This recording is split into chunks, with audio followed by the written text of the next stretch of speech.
Alright, so now for the explanation. The welds look like crap because this is my absolute first time welding ever. So two buddies of mine came over to teach me how to use my own welder.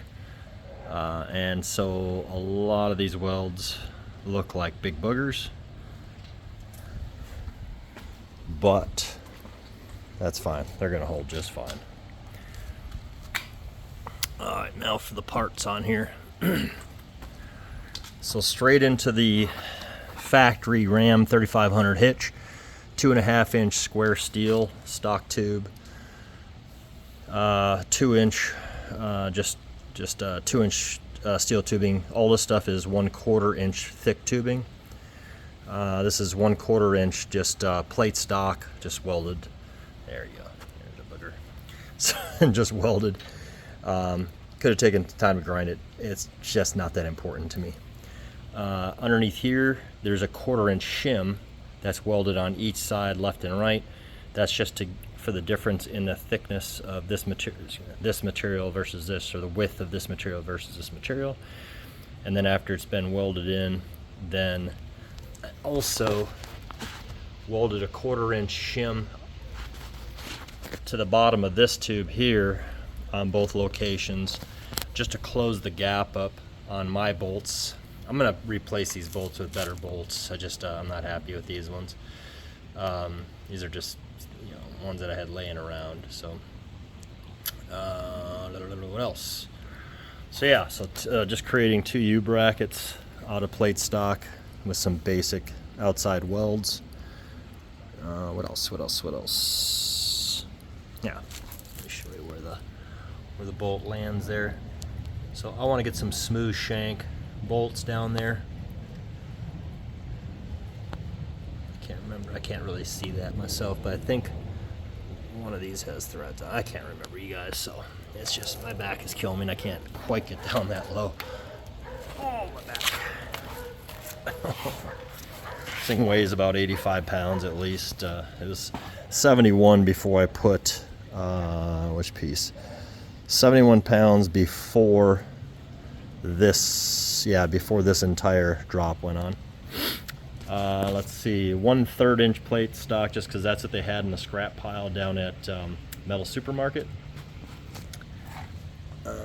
Again, this is hollow tube. It's 1/4 inch thick wall, 1/4 inch wall, and then just welded a cap on there. So my buddy actually welded that cap on there. So thank you, Ben. Looks cool. What else? Okay, so this 2.5 inch tube, they didn't have enough in their scrap, so I just bought this originally, but then I figured out finally that I wanted it to be 53.5 inches long, I think is what I ended up with total. So this piece terminated here, so I had this Harbor Freight Tools 1 foot tube laying around, so just cleaned off the edges there and welded it straight in. Let's see, welded that one straight in. Then also on the top and the bottom right here, drilled a 1/4 size hole and one on the bottom of the tube, and then filled that in with a weld, so that basically fuses this exterior tube and the this one here, the insert, together permanently, and then welded it shut. Then another Harbor Freight Tools job that I had laying around. This is all just like spare parts that I've got laying around over the years. Just welded this one in permanently, this drop. Then welded this the hitch portion in permanently as well. But I did reserve the pinholes, which I will use this one, and then this one with non-locking hitch pins, just to bring it back to stock. I just wanted to reinforce my welds. I don't have any weld confidence at this point in myself, but I laid on some pretty ugly thick boogers there, you guys. You can bag on me all you want, I don't care. It's my first time welding, so blow me. So then I went to Walmart yesterday and bought these D-rings. Had this laying around and this laying around already in the shop, as well as a chain. I bought 2 small of turnbuckles. I bought those yesterday as well at Home Depot.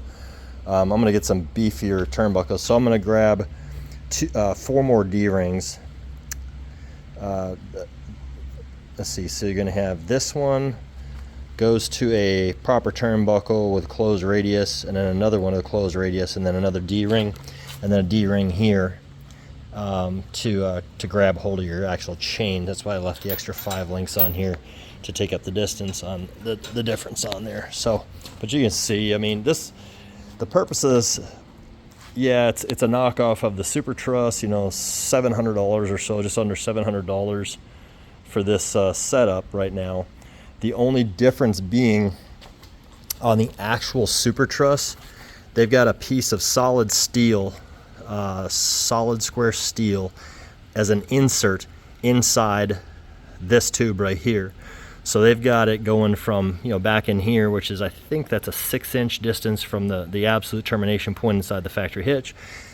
So they got about 4 inches or so sticking out of solid steel inside there. And then of course they would do some kind of a weld, I'm sure, like this, except way better. And fuse those two pieces together permanently. That'll add, you know, close to 25 pounds at least to your hitch.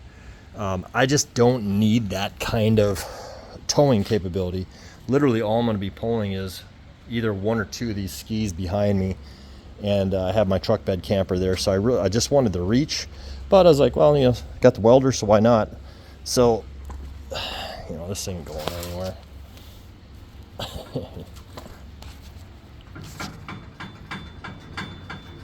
There's 0 flex in this thing. So anyway, it's definitely good enough for what I need done, and perfect for my purposes. Thank you to the folks on the Lance Camper forum for the measurements on some of this tubing, so I didn't have to try to dig it all up online.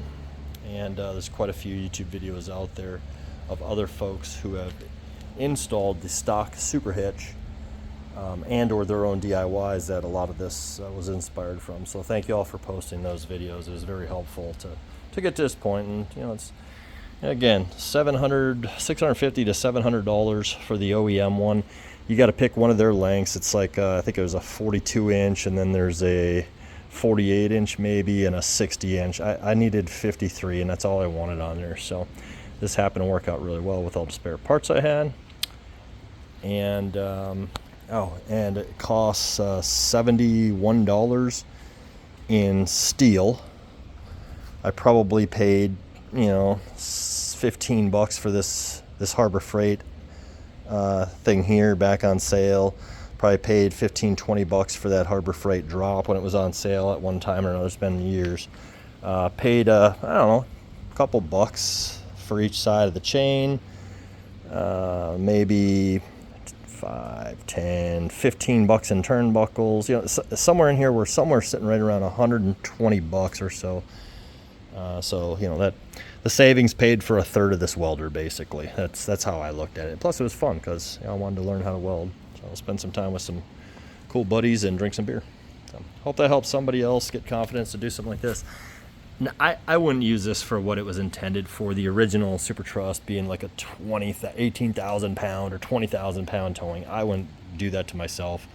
And I certainly would get heavier duty turnbuckles and D-rings if I was going to go do something crazy like that. But I'm just not. This will never see more than 4,000, 3,000 pounds being towed behind it, and I have 0 problem with my confidence factor on that.